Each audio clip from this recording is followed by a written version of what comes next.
آپ تھوڑا سا دل بڑا کریں. اگر آپ ایک کی وجہ سے پورا گھر سکون میں آ جاتا ہے تو آپ دل بڑا کیوں نہیں کرتے؟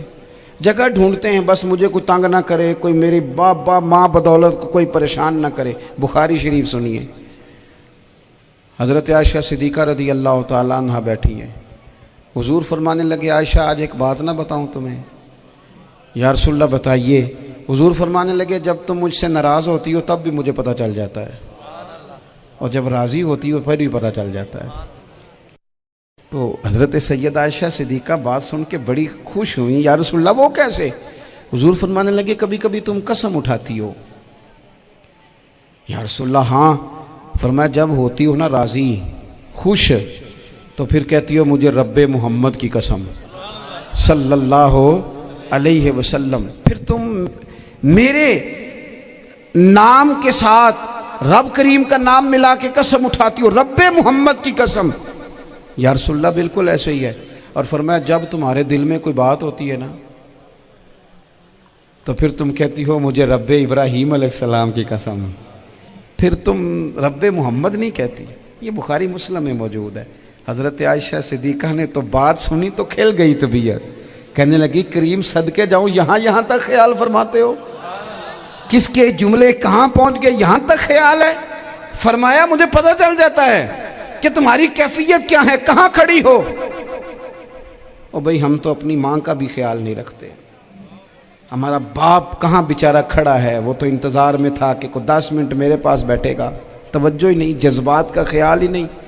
حضرت عائشہ صدیقہ بات سن کے عرض کرنے لگی یا رسول اللہ مجھے رب محمد کی قسم ہو، میں صرف نام چھوڑتی ہوں، میرے دل میں ہر وقت مدینے والے محبوب ہی رہتے ہیں.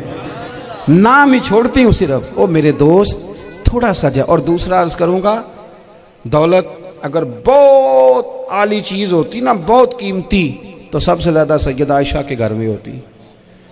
اگر پیسوں سے ہی سوکھ آتا تو پیسے سب سے زیادہ حضرت فاطمہ الزہرا کے کاشانہ نور میں ہوتے. او میرے بھائیوں، سونا وقت محبتوں سے گزارا جا سکتا ہے. او بھائی، میں نے تو اپنے گھر میں یہ دیکھا کہ میرے والد صاحب گرمی آتی تو فرماتے او لو بھائی تانوں پرواہ نہیں، میں تواڈے پڑھولے چ دانے پا دیتے نے تے تواڈی ماں نے مرتبان تے اچار پا دیتا ہے. لو اب تمہیں کہیں جانے کی ضرورت نہیں پڑے گی. اس پہ بھی وقت بڑا اچھا گزرتا تھا، اس پہ بھی ٹائم بڑا اچھا. 6 کھانے کھا کے بچے نخرے کر رہے ہیں.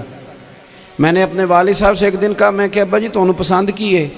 فرمان لگے پتر جے تے لگی ہوئے بھوک پھر تے ہر شے، اور اگر بھوک نہ ہو تو پھر نخرے ہی نخرے ہیں، پھر کیا پسند ہونا ہے؟ طبیعت نہیں. اپنے گھروں میں، اپنے دوستوں میں اطمینان پیدا کریں، اضطراب سے باہر آئیں. اور ایک بات اور عرض کرنی ہے، یاد رکھنا تقریر باہر چلتی ہے، گھر میں نہیں چلتی. گھر میں عمل چلتا ہے.